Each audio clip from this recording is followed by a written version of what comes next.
is Live, Laugh, Launch, your go-to podcast for product marketing and go-to-market strategy. I'm Veronica. And I'm Katie. Let's get into it. Hi, everyone, and welcome to this week's episode of Live, Laugh, Launch.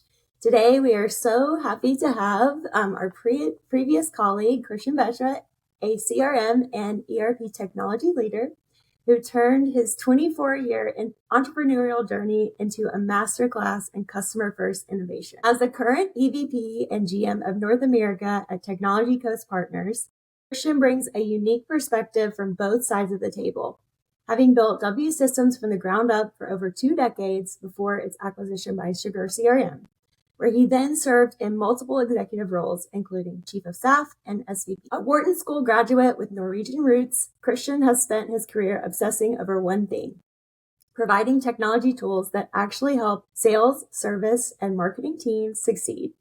His philosophy is beautifully simple, yet profound. He genuinely cares about understanding what keeps customers up at night and collaborating to solve those real problems with technology. So welcome to the podcast, Christian. Thank you, Katie. Thank you, Veronica. Also, I want to say, all those 24 years, the one thing that's in common, too, is I always like to work with very nice people. And it was very enjoyable to work with you guys at Sugar. And I think we did a lot of nice things together. It was a lot of fun. And thank you so much for inviting me to spend a little time with you. No, thank you. Thank you for joining. And I have to add, some of the individuals that we worked with at Sugar were mentors to me, and you were probably my top 2 out of, the few. And I wanted to thank you for that. Oh, thank you, Veronica. That's nice. Yeah, Christian, it was always awesome working with you. And I especially love how collaborative you are and open to feedback. And I think, a lot of leaders I've worked with have been good at that. Some have not been so good at that. So I appreciate that. No, it makes it more fun. It's a lot more fun to work as a team and share ideas, and giving orders is not my strength. You're definitely very patient, and you have that. Maybe it's the calm Norwegian way. I think so. Christian, we mentioned you spent 24 years building W Systems. That's a long time, one company. And it was acquired by Sugar CRM, where we worked together later. So that's nearly a quarter century of entrepreneurship. What was that aha moment that made you realize you wanted to launch your own company back in 1996? Probably wasn't an aha moment, more than kind of a gradual process starting. Like, I was one of those kids that bicycled down to my local town in Norway to buy candy and then bicycle back up the hill to where my house was to sell it to the other kids. I was a kid who, while I was in high school, I was bootlegging software and traveling to England to buy stuff in England and going back to Norway and smuggling it in and bootlegging software and selling it, coming up with wild and crazy ideas. So I think that was always kind of something I wanted to do. I just wanted to do stuff, make something happen. I think my original goal in business was to have a product, to make a product. I always liked the idea of a product. I probably envisioned more of a physical product than what it ultimately became, of software product and software services. But my first real time I tried to start a business, my dad had a farm down in the Dominican Republic, and we were growing coffee and oranges, and he used bees to pollinate the coffee and the oranges. And somebody was buying the pollen from him. And I thought, we could do that. That's a health food. I'll make a health food. So I imported the pollen from my dad. I made labels. I created a brand, and I started selling it. I had an ad in Vegetarian Today magazine and 800 number, and people started calling me and wanting to buy it. And I started getting calls I hear this is good for curing stomach cancer. And I was like, oh no, this might be okay to eat, but it doesn't cure anything. I'd recommend go seeing a doctor. And I realized, what? I don't have my heart in this. This is, it's probably decent stuff, but I don't believe in it. I'm not a true believer. And I realized I had to do something that I truly believed in. You have some salespeople who can sell anything to anybody, right? Snowballs to Eskimos and all that. But I realized in myself I needed to be able to believe in what I was selling. I enjoyed the sales process. I enjoyed the marketing process. I enjoyed delivering, but I needed to do something that I enjoyed. So my first real business was idea of like sales and technology. So that's kind of how it came about, kind of in a long winding road over a decade. So not quite an aha moment, as more of an evolution into Yeah, I realizing. love how you say that because a lot of people, when you go in for a sales role or whatever, they're like, "Can you sell this pen?" And it's like, yeah, but do I really want to sell that pen? Is there passion in it? Can I tell this story? I feel like if you have passion, you can sell anything. You can make a successful business about anything. Yeah. Like I always thought to myself, like, you can have a successful business selling shoelaces. If that's what you truly believed in and you believed you had the most amazing shoelaces in the world, of course you're going to be successful. Right, definitely.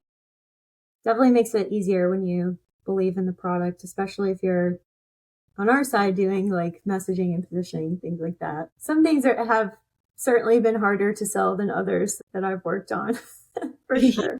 But then you realize that and you shift gears and you realize you got to come up with something different. Yes, absolutely. So you have often said that you care about what keeps customers up at night. I've heard you say that a few times over the past few years. And that's a really human and great way to think about B2B technology. How did you develop that customer obsessed mindset? And do you have a specific example you can share of a sleepless night problem you solved? Sure. I think we all have had many sleepless nights and know kind of in our businesses what causes that. Like our business, we were kind of lucky in our business in that we were an implementation partner. We were a systems integrator. So we would sell a project to a customer. We would be using software, CRM software. And we'd have a specific customer and we'd know what their problems were and we knew what it was to solve it, right? We solved it. That was our mission. But in general, it's a general kind of up at night type of problem is I think sales teams are frustrated when they cannot spend time actually selling. So for instance, now at TCP, we're going out to market with a basic message that, hey, most sales teams lose about 35% of their time to like non-sales activity, internal stuff, chasing information from other team members, looking at different systems, chasing information, going in meetings, sending and replying to emails. So 35%, that's 2 days a week that you're spending not doing customer-focused selling. So I think that is frustrating to any sales organization when you feel like your sales organization is capable, but they're spinning their wheels and not being able to engage with the customer as much as you'd want. I feel that's a fairly universal message, and it could be broadly interpreted by most customers. So that's probably what I feel is currently my mission, and variations of that mission was what I did in the past as well. Looking for those inefficiencies, looking where technology can kind of chop away at those wasted hours, make it easier to access information, making sure the system is more conducive to the actual way that the salespeople are working, and make the life more fun for the sellers. So like sales enablement, making sure it's sales enablement. Yeah. I think that's the mission of CRM, right? That's really enabling sellers to do the job that they've been trained and skilled at doing and communicating with customers. How has AI changed how you think about solving for those inefficiencies? So AI is now yet another system. Mm-hmm. So it's clearly a tool, right? So it's a tool just like CRM and ERP, and sometimes it's incorporated into the tool. Sometimes you use it on the side. Like I subscribe to ChatGPT and Gemini and whatever else I can find. They're sitting on my left-hand monitor and I'm working with them kind of back and forth. But so they're often like yet another system. So it's almost the continuation of the systems integration story is now how do we integrate those AI tools in our processes, in our sellers, and not to just add another very capable tool to the many tools our sellers are using, and with the opportunity of distracting the sellers from the limited time they have to spend with their customers. So that's, it's clearly a tool that you have to adopt it, right? Like the story is, you're not going to lose your job to AI, but you're going to lose your job to a person who's good at using AI, Exactly. right? So you have to adopt it, but then how do we integrate it seamlessly into the process so that it's not distractive and taking up even more of that non-selling time? Right. I think it's definitely a time saver. I recently worked on a competitive intel program for the previous company I was with, and it was through Crayon, and they adopted an integrated AI into their system, and it just made things so much easier for the sellers to just go ahead and find as much intel as they possibly could. Remember, like sellers are usually generalists, right? Sometimes sellers are engineers and kind of manufacturing type of companies, but often sellers are generalists who know a little bit about everything and are good at communicating about everything. So AI is perfect. AI can give them all the depth of knowledge about any topic in the world that they might not have the depth in, but they need to service a specific circumstance. Yeah, I think that's great. One thing we're thinking about for our sales and marketing and our startup is building an internal agent that has all of our knowledge around ICB, customer success, marketing tools that we're using, everything that you would need to know so that you can just kind of tap that and ask them. And so I think that's a cool way too, to kind of have that company shared information, not live with just one or two people, but, live across the business. Yeah, and let's think about sales methodologies. Like, I think in the past we've used things like, Medic and Bant and Miller Hyman in the past, right? All of those sales methodologies, there's books on them that you could load into an LLM and basically give your sellers real-time advice on, hey, based on this information and these processes, this is really where you have a gap and where you need to fill that gap by doing something. Christian, I think we just came up with our next big thing because I don't think anyone's doing that. Endless opportunities like that. And well, it's scary sometimes to think about what could happen. Are they going to take over the world? But it's also such an opportunity and so fun to be able to be a part of something where things are changing so fast and where there's opportunity to invent things and discover absolutely new things that never, was on the in the eye of anybody before. Yeah. So Christian, you went from founding W Systems, having your own company, to moving to Sugar CRM, and you held a few roles there, but you were part of another larger organization at that point. What was that switch like? And how did you navigate that? So first of all, our buyers, Sugar CRM, was very welcoming and kind to our entire team. We brought almost 100 people into Sugar CRM, and I was really proud and satisfied and happy that everybody found a role. Everybody found a role. Oh, that's great. And thrived there and grew in those roles and are still there growing in those roles. So that was really satisfying to me. But then, like, for me personally, it was a change from being a leader of a company to being a part of a leadership team. And like, I made probably a gazillion mistakes, and that's how you learn, right? I think that the hardest thing was my word was, first of all, not gospel anymore. Everybody wasn't instantly amazed by my wisdom, but how do you communicate ideas in a more complex environment? Like, how do you function with a bunch of other strong, opinionated leaders who have agendas of their own, long-standing missions of their own? And how do you come into that team and try to contribute with your ideas? Some of my ideas were probably good, some of them were crap, but how do you bring them in and make them effective? Learning how to do that effectively, I think that took me a while. Probably I came in thinking that, I have good ideas and was a little messy about it. But eventually I figured out, people aren't just like taking my word as gospel. They're actually, have their opinions of their own. And I got to find a way to, if I want to be effective and have my ideas take hold, I have to find a way to make that happen in maybe a different way. And learning how to do that probably was the hardest thing to do, which I had never learned really elsewhere because I hadn't had a job where I was working for anybody else for the last 24 years, as you said. So that was challenging. I'm going through that now. It's funny, but opposite.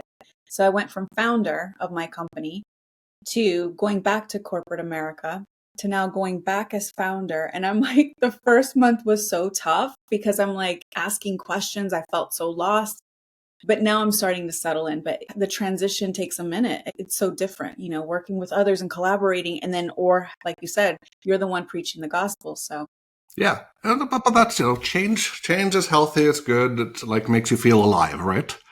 If you get too comfortable with anything, life gets boring. So I don't mind having the rug pulled under me a couple of times because you have to adapt and you have to grow and keep your mind active. Definitely. So what has surprised you during the acquisition process? Probably related to those mistakes, kind of like my communication style.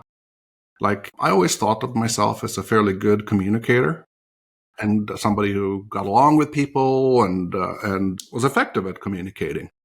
But I found that I wasn't good enough. I was Really? not good enough at communicating. I wasn't good enough on maybe listening to other people. I think, that is one thing that you have to do more of in a more collaborative, stronger environment. You have to be a good listener. You have to be able to understand where people are coming from, what their agendas are, what their history is, before you jump in with both feet and try to impress them with your ideas, right? So I think that's an area where I learned a little bit about myself, that I was a little too impatient. I wasn't listening enough. I was eager to express my thoughts on what should be done. Mm. And I probably learned a little bit about leadership in general. I learned that, I think we all worked with a person by the name of Celine Fallon. She's amazing. She was amazing. And she was a leader, Yeah. but she never told you anything what to do. Mhm. But she would listen and talk to you, and you would say things, and she would kind of nudge you this way and nudge you that way. And I thought that was that in terms of a masterclass, that was a masterclass. Yeah, no, Celine, she helped guide me in a lot of directions while at Sugar. For her, I'm forever grateful. So yeah, I agree with you on that. I would say, Christian, I did notice a switch in you while I was working with you. One day I sat there and said to myself, I haven't heard from Christian in a while. And then when I did get on a call with you, it was a little bit different. So I personally saw that switch. So whatever you did was effective. Yeah, I don't know if I loved it, but I did have to react to it and behave a little bit differently. But at least you acknowledge that. There are some individuals that won't acknowledge that that's their flaw or whatever flaw that they may be experiencing at that time. And then they won't make those changes. And that's where they'll struggle continuously. With go to market, like you said, Christian, I mean, it's all about relationships. It's all about getting stuff done. And so you have to figure out where you can fit in the process and be most effective. And so, yeah, I think that's a huge part of what makes someone successful and a business successful, is if people are good at doing that. Yeah, and I think one more thing kind of related to that, another mistake I did was, working in departments. So like if working in large organizations, you have kind of organizations within the organization. Right. And realizing that those organizations within the organizations have their own missions. Mm-hmm. And agendas and metrics and measurements and plans. And when you interact with them, if you're not sensitive to understanding what that mission is and how what you're trying to get done fits in with that, you might be very ineffective. So for instance, I would go in and speak to a particular department about, I would like to see if us do this and that, but not really working into a position of trust where they knew that I understood and was furthering their agendas, was I was trying to further my agenda, what I thought was the overall company's agenda, but I wasn't, effective understanding the individual organization inside the organization's agenda. And so learning more about that, establishing that trust, making sure that they feel that you're furthering their agenda is something that'll make you more effective working in a large organization. Yeah, for sure. Speaking of working with different teams, you have done quite a bit of work breaking down silos between marketing and sales teams. But if you had to explain it to a 12-year-old why these two departments don't often get along, how would you describe it, number one? And number two, how would you suggest fixing it? It's fundamentally set up to fail because they often have different goals. They're signing up for completely different goals. Sales is measured on revenue. Marketing is measured on pipeline generation, typically. And that's a different goal. And so they tend to get frustrated with each other when, for instance, when marketing produces pipeline, they deliver it to sales and sales doesn't turn it into the revenue that they produced. That's an inherent friction. It's an inherent friction. So, and there's not a good solution for it. I think the best solution, if you're going to keep on measuring separately, then you'd have to make them work very closely together to look at those friction points on like a micro level every day. Where is the friction? Where's the pipeline different than what is needed to close revenue? And have a lot of communication back and forth with working as a team. And I think we did that pretty well at Sugar. We grew that quite a bit. That became a lot closer as we worked to reduce that type of friction. Ideally, they should be measured on the same thing, revenue. That's ultimately, revenue is what matters to the organization. So as long as there's different measures, there will always be a fundamentally divide between the two, where there are going to be some blame because one measure doesn't relate to the others, right?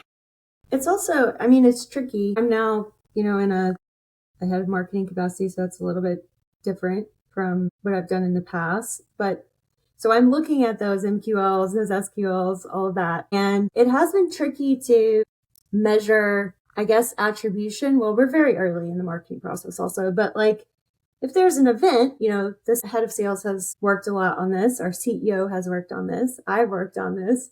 Who gets credit? All of us do at the end of the day, which is good. But I think it can be difficult if you're just going on like the data that you have in your CRM, because it's not always, depending on the system, it's not always easy to track exactly who's inputting to what. So attribution is, nobody's ever solved attribution. No, not. There's not a system in the world that can give you a clear attribution to a sale. So that is, since that's not clear, there will always be interpretation of it.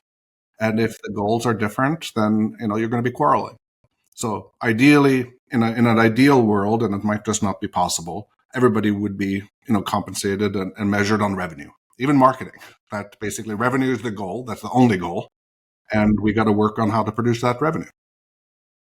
So Christian, speaking of these different departments, you got sales, you got marketing, you got others, you have overseen quite a few different departments of your time. How do you find those A players so you can successfully build out those teams? How do you identify them?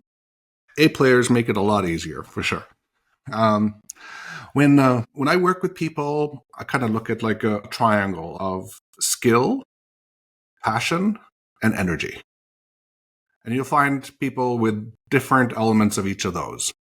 But together, they have to amount to something. And when they amount to enough, you have an A player. So you can get an A player by being very passionate and a lot of energy. And then I don't really worry about skill too much because I know between that passion and that energy, they're going to get skilled. If they're not skilled today, they're going to get skilled fast, right?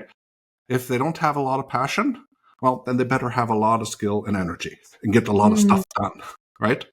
So those are the things. So that's kind of the evaluation, and it's not a formal evaluation. It's just something how you look at people. You look at, and of all of those things, probably I care about passion the most. I want to work with people that want to do a good job. If you don't have a lot of experience, or I can even deal with that you're a little bit lazy. As long as you're passionate about getting stuff done, then you're fun to work with. I know that you're going to try your best, whatever your capabilities are, and so that's the most critical skill. But then it depends a little bit about where you are in the company. Sometimes you need skill and energy just to get stuff done. But in general, passion is the most effective thing for me. Then you kind of cultivate that. You look at where somebody's strengths are. Sometimes it's a skill. Sometimes it's the energy they feed on. Sometimes it's a passion. And then you go with whatever you think is the strongest and you try to help them accentuate that, right? You go with the passion, for instance, and let them delve into areas where their passion gets to grow and where they could use that passion to explore new things and invent new things. Let them run with their strengths.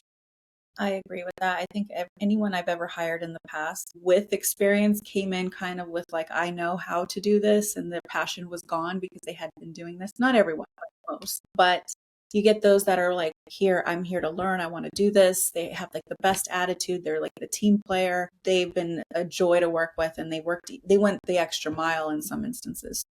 Exactly. There's to the part about they're fun to work with, which makes your job more fun, makes life more pleasant when you're dealing with people that are and you learn from them too.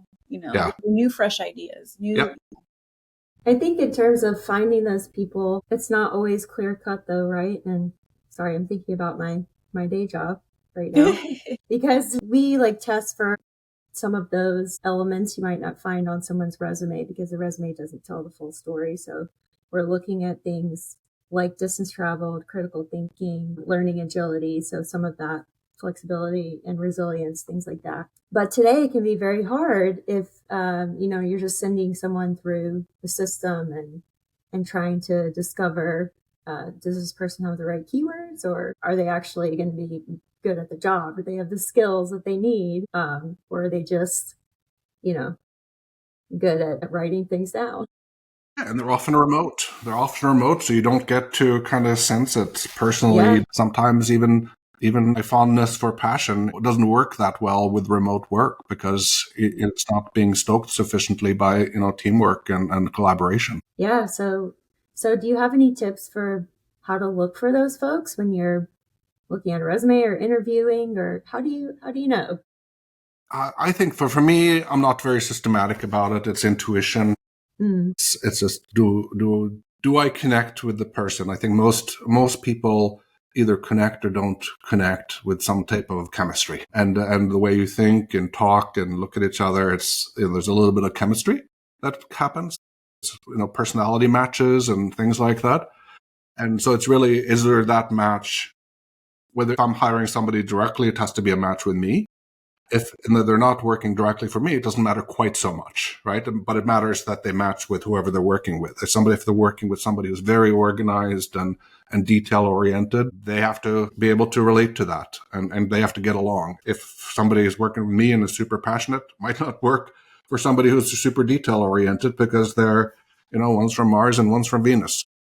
Yeah, for sure. So looking back at your journey from startup founder to the acquisition, to the corporate executive, and then launching again with technology coast partners, which phase out of all these phases in your life made you laugh the most? What made you want to cry? And what was your biggest launch moment out of all these phases? It's the early phase that's the most laughing and crying. Both. Both. When you're when you're grown up and your company's big and stuff, then for me it becomes a little bit of a grind because you're managing things, you're counting money, you're hiring people, you're dealing with a lot of problems. And okay, that's a reasonable job. The best job really is the individual contributor job. Where you individually are doing stuff that you care about, right? And you do that as a founder, you do that in the beginning, right? So like right now I'm in the beginning and I'm doing all the things I like to do. Yeah. I'm selling, I'm building stuff, I'm marketing, I'm talking on podcasts, I'm doing everything, right? So I'm an individual contributor and I love it. But it's also something you cry about. Like, oh God, I have to do everything. Mm-hmm. It's that mix. It's like, you want to do all these things, but you just don't have more than 24 hours in a day. And you kind of have to accept the fact that you have more ideas and things you want to do than you physically possibly could do. Mm-hmm. Whereas if you're in a big organization and you're organized and you're planning and you have a lot of people, and if you get that rolling, it's an incredible amount of power you have behind you to get stuff done. But it's a slow moving ship, right? It's a ship that turns very slowly. So I remember, for instance, while I was working at a big organization, it was something I wanted to do, marketing related. That took me 3 years. For 3 years, I wanted, let's do this. And everybody agreed it's a good idea. We have the budget for it. We'll do it. 3 years later, we got it done. And when I started this new company, I wanted to get that done too. I got it done in 48 hours from scratch to finish, online, working. And it's just the power of a small business that you don't have to ask any questions. You don't have to ask any permission. You're not going to be judged. You don't have to accommodate anybody's feelings or agendas. You just do it, right? And the doing part usually doesn't take that long. It's all the other stuff that takes a ton of time. And so in a small organization, that's very satisfying that you could just do stuff as an individual contributor. Definitely. Yeah, and it's definitely hard to switch from being an individual contributor to managing a team too, because, well, at least for me, I when I first became a manager, I don't know when that was, 8 or so years ago, I've been so used to doing things myself, and I'm like a very fast worker, right? And then when I had to manage people, I was like, oh, I need to like restructure my expectations here.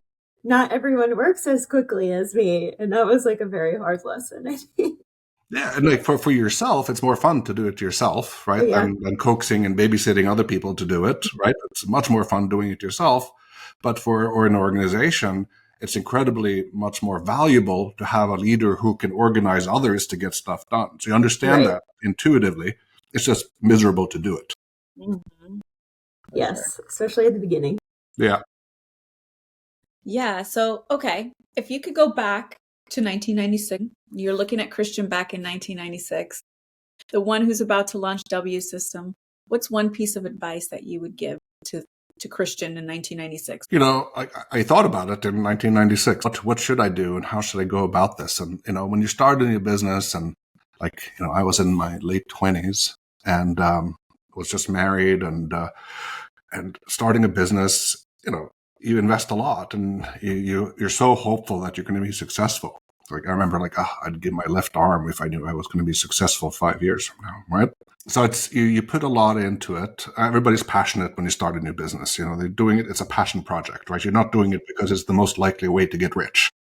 That's usually not the case. Right.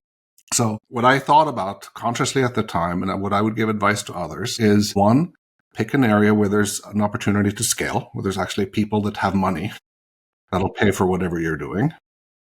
Two, make sure there's a barrier to entry.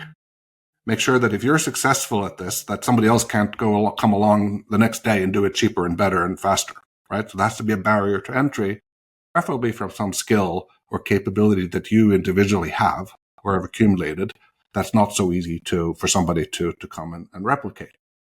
So are there barriers to entry? Is there scale where you can actually make money on it if you're successful? And then as you go and do it, don't be distracted. Be focused on one thing at a time. It's okay to pivot. It's okay to like me starting with doing vegetarian bee pollen stuff and realizing that's not a good idea and coming up with, you know, sales and marketing technology. That's okay. But once you've decided on one of those things, don't try to spread yourself too thin. Like for instance, I was doing CRM, sales and marketing technology, and people liked me as a vendor and they asked me, would I help them with accounting software? And you have the discipline to say no. I'm doing this. I'm doing this. And then fourth, don't get bogged down in one favorite customer. Sometimes you get involved in a customer and they like you and they want to use you for everything. Before you know it, you're an employee, right? So go as fast as you can, get as many customers as you can, and just move and build a business with lots and lots and lots of customers. So that when the day comes, when one customer goes out of business or has a change of direction or a change in leadership, you're not victimized by that. And then one fifth thing is never count on anybody else for a living. Like we were always a reseller of other companies' software, but our attitude was we have to be able to provide for ourselves, find our own customers, and not sit there and wait for our vendor to deliver us leads or something like that. So having the independence, barriers to entry, staying focused, being in an area where there's actually money, right? And where you have special skills, that kind of evaluation, do that consciously and explain it to somebody else. Explain it to your spouse or partner. Explain it to somebody who's critical and ask, are you actually fulfilling those criteria? Good advice. That's point taken. Yes. So you're now at TCP focusing on like integrating Epic or ERP with CRM solutions. What's the next big problem in this space that's keeping customers up at night? It's the same thing that I talked earlier. Staying focused. It's that 35% of non-selling time. That's what we're solving with Epicor and ERP and Sugar CRM. We're basically building a platform for manufacturers and distributors using those products as seamlessly as possible. All the positives of CRM for the sellers, all the information on production operation of the business and ERP, making it all fit together where it works well for the production people, the operating people, the selling and marketing people, and each of them have an environment where they reduce that non-selling or non-functional time. That's our mission. So that hasn't really changed. That's the focus. That 35% of non-selling time. Our goal is to chip away at that. Various types of solutions. It varies a little bit by company to company where the biggest chunk of non-selling time is. But our job is to find those together with our customers and chip away at them and allow the companies to do the most with their sales teams. So I know we were working on targeting manufacturers, ERP, prior to Veronica and I leaving Sugar. We kind of pivoted to that area. I'm mostly just curious about this. Is there anything big or surprising you've learned since you have changed companies about that space that we were not aware of? Not a little bit nuggets. As you do things, you become more of a domain expert. So I think that the biggest thing is the luxury of focus, of learning about those customers, going repeatedly into those customers, hearing them describe what they're looking for, their problems, their opportunities, and doing that over and over again with the same base. You learn so much. There's the saying, in the kingdom of the blind, the one-eyed man or woman is king or queen. So it doesn't take much to be an expert. So like for if you're in a focused area and we're very specialized CRM and ERP, it doesn't take that much to be an expert when you're allowed the focus of doing it. So that's what I think I've learned or experienced in this change is I have a very focused market. It's really just manufacturers and wholesale distributors, so sell to business to business type of sales, and that's all I do. So that helps me market, it helps me sell, it helps me provide better value when I deliver our products to our customers. And so it's a luxury that I think we tried to explore, and we made a lot of headwind in exploring. But when you're in like a larger software company that serves a lot of different audiences, it's harder to do. It's harder to do. So now I'm in a smaller environment. I have the luxury of focus, and that's very satisfying. It's so hard to get companies to focus on one audience as well. I'm really trying to make that happen myself at the moment, especially when there's so much opportunity and there's so many use cases across industries. It's like, we could serve them, we could serve them, we could serve them. And that's that advice of being focused. Stick to your guns, saying this is what we do. Right? And as long as that market is large enough, sticking to your guns will serve you well. So just one more question for you, Christian. If there are aspiring entrepreneurs listening to this episode and they want to build something that lasts more than 20 years like you did, what's the one thing they should focus on that most people get wrong? Back to that focus.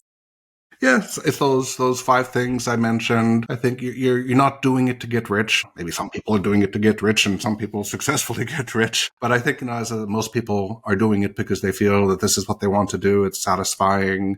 It's their it's how they want to live their life. Right? It's a lifestyle. So I think be patient, be focused, don't be greedy. Right? Treat people fairly.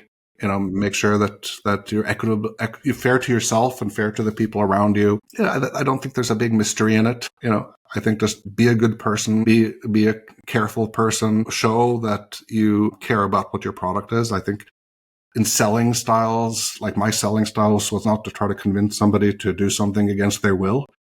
My selling style was always consultative. I was an expert at the product. I'm still an expert at the products that I sell. And that's how people believe in me. They trust that I know what I'm talking about. So be an expert in whatever you sell, and you'll probably get people to trust you enough to buy whatever you're selling. Solving their pain. Yeah, absolutely. And we talked about, especially, early stage founders, that piece is so important because people want to buy from people. There's a chicken or egg type of problem when you're founding a company. Do you invest in sales or do you invest in marketing? What do you invest in first?